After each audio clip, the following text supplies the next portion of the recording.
কি রান্না করবা আজকে? ভাতটা তো উনুনে দিই, তোর বাবা এখন বাজার থেকে যা নিয়ে তাই রান্না করবো। মাছ অনেক বেলা হয়ে গেল, কখন রান্না করবা? এখন জানলে তো আমি রান্না করবো। আমি ভাতটা উনুনে দিই, যা আনে বাজার থেকে তাই রান্না করবো। এই যে ভাত উনুনে দিয়ে দিলাম, দিয়ে ধরা দিছি। দেখি কি আনাইছে আমার বরমশাই, বাজার থেকে চলে আসছে সাইকেলে।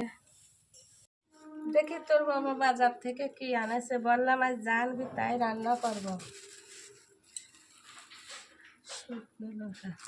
ভালো মজার জিনিস একটা আনেছে।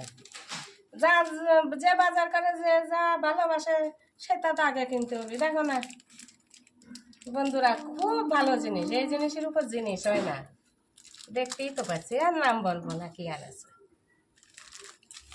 বাহ বাহ, আজকে মনে হয় রাত্রি রুটি হবে। আবার রুলার আটা।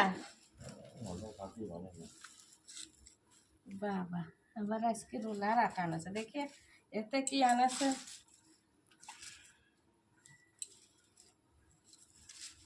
এর ভিতরে ঢালো।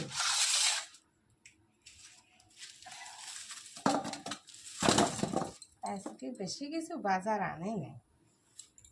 এই আদা, রসুন, ধনে পাতা, মনে হয় মাংসই ওর ভিতরে আছে। যেহেতু আটা আনেছে, রসুন আনেছে, আদা আনেছে, তাহলে দেখি ওর ভিতর কি আছে। মনে হয় মাংস। অনেকদিন তো মাংস আনে না, দেখি তো মনে হয় মাংসই। এই যে মাংসই আনেছে। তাহলে এখন রান্নার জোগাড় করে ফেলি। মাংসটা ধুয়ে নিয়ে আসি, সবজিগুলো কাটি কুটি নিই, মশলাগুলো কুটি নিচ্ছি। যে আলুগুলো কাটিছি, এই যে কাটা হয়ে গেছে আলু, মাংসের আলু। এই যে পেঁয়াজটা কাটি নিই।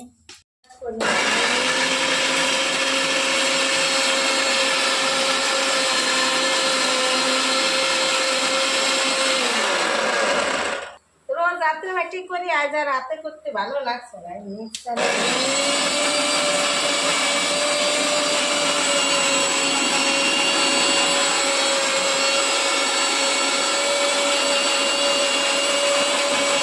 বন্ধু, এই যে আলু ভাজা হয়ে গেছে, আর এই যে প্রেসারে ডাল সিটি দিয়েছি। এই যে হয়ে গেছে, এখন ছেলে হয়ে গেছে, কেটে দিয়ে দেবো।